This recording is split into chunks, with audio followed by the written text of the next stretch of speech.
said earlier to someone's question, you said that there was a way for the trainee to stop the interrogation technique. Tell us about that.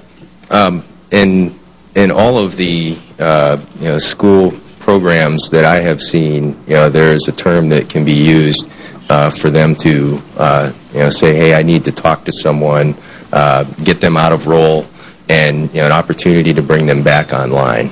And with the water board, when I saw it in 2001, there was essentially not a similar mechanism for that would allow them, before being placed in that pressure, to avert it.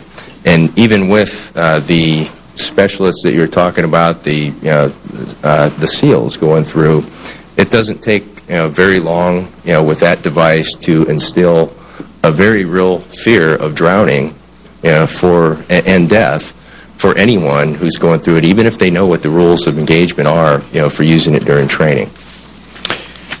All right. Now let's talk about lack of sleep. What was your? Well, let me just ask you. In Chapter 5 of the Code of Conduct and the Psychology of Captivity, it says, quote, lack of sleep for prolonged periods may result in anxiety, irritability, memory problems, confusions, hallucinations, paranoia, disorientation, and ultimately death. What's your observation of that as you saw it in this SERI training? Well, certainly, people were not pushed to the point of anything approximating death within our training. But most of the other reactions that you're talking about are typical reactions to being put into an experience like this. And obviously our goal is to have them experience that first with the good guys and have a chance to apply the strategies that they've been taught to counteract those. On the basis of what you saw in the SERI training, do you have a feeling about how good is the information received using the technique of sleep deprivation? Senator, are you talking about how good they learn the material? No. I'm not sure I understand the question, sir. Information that would be gathered from a detainee as a result of taking them through sleep deprivation. Is that reliable information? Senator, you're talking about interrogation, and I'm talking about training, which is where my specialty area lies.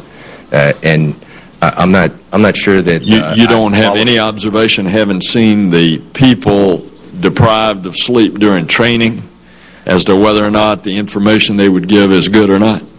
I'm not sure that I'm qualified to assess that for real-world detainee handling circumstance, because in training, the skill sets that we want them to apply are to resist the attempts that the captor is making at exploiting them. So they're actively applying skill sets that hopefully will degrade the quality of information that the captor gets. Well, Mr. Chairman, maybe I need to ask this of some of the further witnesses, but let me ask one more question.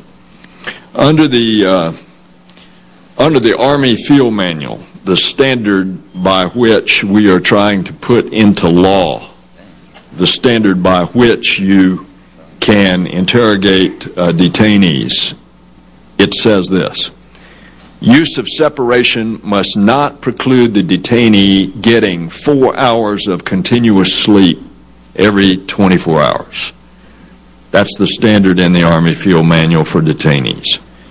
Now, we know, and it has been reported publicly, that Al-Khatami was interrogated sometime in late 2002 at Guantanamo, where he was deprived of sleep by interrogating him for 18 to 20 hours a day for 48 of 54 days.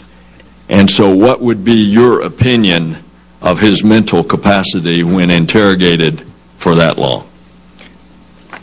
Senator, I certainly do have no familiarity with the subject that you're talking about. I was not there, and I don't feel qualified to offer an opinion on that. When you were doing the training for the Air Force, did you go through sleep deprivation yourself? I certainly did. In order to, okay, then on the basis of your sleep deprivation, what is your answer to my question? Well, I did not go through anything as prolonged as what you have described there. How much time?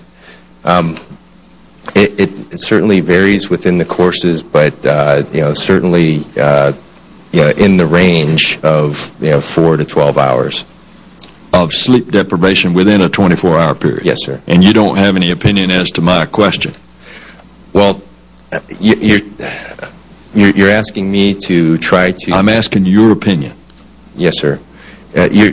You are, but you're also asking me to generalize from my own experience. That's what I'm asking. To that of an Al-Qaeda member, and I don't know what the circumstances were prior to that experience that you described. I don't know specifically what was done to him. So I'm as an ethical obligation as a psychologist, I don't feel that I can answer that question. I disagree with you. I think you have an opinion, but so be it. Mr. Chairman, thank you. Thank you. And that reminds me of your reference to Katani, that there were portions of my statement that I left out because it was obviously a long statement, and so my entire statement will be made part of the record, including the paragraphs relating to Mr. Katani. Senator Ben Nelson. Thank you, Mr. Chairman. And again, let me add my appreciation to you for calling this important hearing. Dr. Ogrisseg, the purpose of the training for our troops is to help them be able to survive under the most extraordinary circumstances these techniques. Is it designed to keep them from telling secrets or giving up information that would be harmful as well? Yes, Senator, it is. And that may work under certain circumstances, but at least based on the 4 or 5 Navy troops who were subjected to waterboarding, probably wouldn't keep them from telling anything that the captor wanted them to tell. Is that accurate? Based on what they said? Bring the board next to me again. I'll tell them whatever they want to know. Based on what they said, I can determine, certainly that they were going to talk.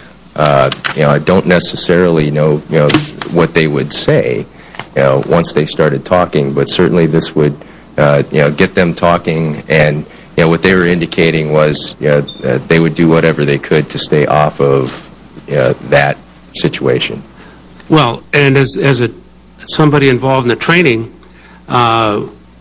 you probably have an opinion as to whether or not they would give up anything once they started talking to keep from having the board used against them? Sir, I would like to believe that the folks going through the training, would be equipped enough to sustain that, but based on the limited amount of time that we have with them, I think this is more like the resistance training metaphor is much like resistance training with weights. When we are, it's not foolproof. It's not foolproof. When we were putting this is like putting a 400-pound bar on them when they are only prepared to lift one that's maybe a couple hundred pounds.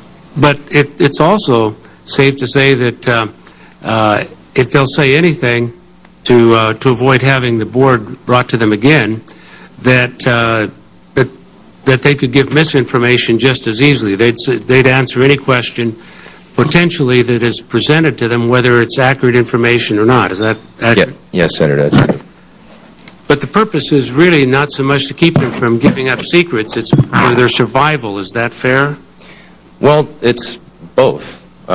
Information is one way that our forces could be exploited. But obviously, we want them to survive and return with honor.